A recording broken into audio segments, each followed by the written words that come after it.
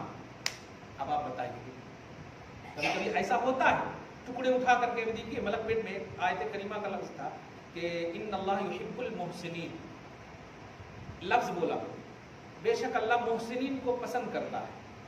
تو عمومی طور پر آپ کے دماغ میں کیا آیا؟ محسنین کا لفظ، اب اس کا ترجمہ کیجئے کہ نیکوکار کو۔ عمومی طور پر یہ مفہوم ہے کہ اللہ تعالیٰ نیکوکار کو پسند کرتا ہے۔ کیا ہے عام مفہوم نیکوکار کا؟ نمازی ہونا، حاجی ہونا، غازی ہونا، یہی تو ہے۔ نماز پڑھنا، حج کرنا، زکوٰۃ دینا، یہی تو ہے نا، نیکوکار کو اللہ پسند کرتا۔ لیکن آپ دیکھیں گے سورہ مائدہ کی آیت نمبر 12 اور 13 میں کہ وہاں پر محسن کا جو کانسیپٹ اللہ پاک نے محبوبیت سے مشروط کیا ہے کہ میں محبوبیت بھی دیتا ہوں اور محسنوں کے زمرے میں رکھتا ہوں، وجہ اس کی یہ ہے کہ وہ میرے نبی کے قدم میں آیا ہے۔ اس لفظ سے پہلے فاعف عنہم واصفح، کٹر سے کٹر بھی دشمن میرے حبیب اگر آپ کے قدم میں آنا چاہتے ہیں تو میں پاسٹ کی ہر تکلیف کو، ہر پریشانی کو، کفر و شرک تک کو جتنے بھی کیے ہیں معاف کرنے کو تیار ہوں اگر وہ آپ کے قدم میں آتے ہیں۔ ایک تو فاعف عنہم واصفح، میں کہتا ہوں میرے حبیب انہیں معاف کر دیجئے، میں آپ کے قدم کا بہت احترام کرتا ہوں۔ وہ ہے تقدس قدم مصطفیٰ، وہ ہے احترام نبوت۔ اور اس کے بعد یہی نہیں، اب یہ 90 برس سے اوپر تک کفر و شرک میں گزارا تھا نا، اب تھوڑا سا بھی لمحہ گزرے گا نا تو میری محبوبیت کبریٰ اسے حاصل ہوگی اور محسنوں کے زمرے میں داخل کروں گا۔ واہ کمال ہے، دیکھا؟ تو یہ اہم بات ہوتی ہے کہ آپ آیتوں کا صرف ٹکڑا اٹھا لیں گے تو پھر اپنی تھنکنگ ہوگی، اپنی سوچ ہوگی۔ اسی لیے یاد رکھیے گا کہ لینگویج جو ہوتا ہے نا، اس کا موجد اس لینگویج کا زیادہ مطلب اور معنی سمجھتا ہے، یا پھر اس نے جس کو آتھینٹک بنایا ہو یا اس کو آتھرائز کیا ہو وہ زیادہ جانتا ہے۔ میں بڑی اہم بات کہہ رہا ہوں اور اس بات کو سمجھیے گا کہ آپ ڈکشنری سے قرآن کو کبھی مت سمجھیے گا، آپ ڈکشنری سے حدیث کو کبھی مت سمجھیے گا، کیونکہ عربی کا موجد اللہ ہے اور آتھرائز محمد الرسول اللہ۔ یا تو صرف آپ کو اللہ یعنی توحید کے آئینے میں سمجھ سکتے ہیں آپ، یا پھر مصطفیٰ جان رحمت صلی اللہ علیہ وسلم کی بارگاہ میں۔ اپنی لائبریری کی ڈکشنری سے قرآن کو نہیں سمجھ سکتے، اپنی لائبریری کی ڈکشنری سے قرآن اور حدیث کو آپ نہیں سمجھ سکتے، کیونکہ اس لینگویج کا موجد اللہ ہے، اور جو موجد ہوتا ہے، جو فاؤنڈر ہوتا ہے، وہی جانتا ہے کہ اس کا کیا ہے تقاضا، اس کے کیا ہے معنی اور اس کے کیا ہے مفہوم۔ اپنے من سے بول دیتے ہیں لوگ کہ وہ یہ ہے نا، اس کا معنی یہ ہے، اس کا معنی وہ ہے، اس کا معنی وہ ہے۔ آپ یہ کہہ سکتے ہو کہ اس کا معنی میرے تطبع میں، میرے نالج میں یہ ہے، بس اتنا بول سکتے ہیں آپ، لیکن حقیقی مفہوم رب جانتا ہے۔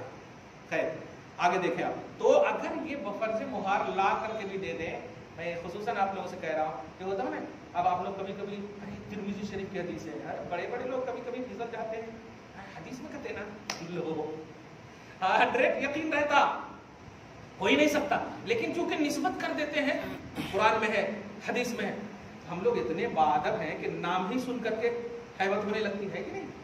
قرآن اور حدیث کا نام ہی سن لیتے ہیں الحمدللہ تو ہیبت ہو جاتی ہے۔ ایسا کیسے ہوتا ہے کہ کون تو غلط تو نہیں ہوتا، قرآن میں حدیث میں ہے کہ نہیں؟ لیکن آپ جب ریفرنس ٹو کانٹیکٹ یعنی آپ رابطہ کریں گے نا، ایکسٹ حدیث کو دیکھیں گے تو آپ کو اوپر نیچے معلوم ہوگا۔ جیسے میں نے ابھی سورہ مائدہ کے حوالے سے کہا کہ محسنین وہ نہیں ہے جو نماز اور روزہ اور حج اور زکوٰۃ کرے، محسنین وہ ہے جو مصطفیٰ کا قدم چومے۔ جو دیکھیں گے تب آپ کو یہ ریئلٹی معلوم ہو، ورنہ اپنی اردو زبان میں اپنے حساب سے اپنی تھنکنگ سے اس کا بیک گراؤنڈ بغیر دیکھے ہوئے فٹ کر دیں۔ خیر تو فلا تشہد معہم، آپ ان کی گواہی کو ہرگز نہ ماننا، اگرچہ وہ گواہی میں 100% لگتا ہو کہ یہ صحیح ہے، پھر بھی نہ ماننا، کیونکہ جو نبی کہے گا وہی صحیح ہے، اور نبی کے خلاف کہنے والا صحیح ہو ہی نہیں سکتا۔ وَلَا تَتَّبِعْ أَهْوَاءَ الَّذِينَ كَذَّبُوا بِآيَاتِنَا، اور ان لوگوں کی خواہش کی اتباع نہ کرنا جنہوں نے ہماری آیتوں کو جھٹلایا، وَهُمْ وَالَّذِينَ لَا يُؤْمِنُونَ بِالْآخِرَةِ، اور ان کی بھی بات نہ ماننا جو آخرت پر یقین نہیں رکھتے۔ آج بڑی چیخ رہے ہیں، بڑی چیخ چلا رہے ہیں لوگ کہ جو کچھ ہے یہی ہے، کھا لو پی لو مستی جو کرنا ہے کر لو، اور کر بھی رہے ہیں، خود بھی کر رہے ہیں، دوسروں کو بھی کرنے کی تلقین کر رہے ہیں، لیکن وہ یہ نہیں جانتے ہیں کہ ان کا انجام کیا ہونے والا ہے، ان کا حشر کیا ہونے والا ہے۔ یاد رکھیے گا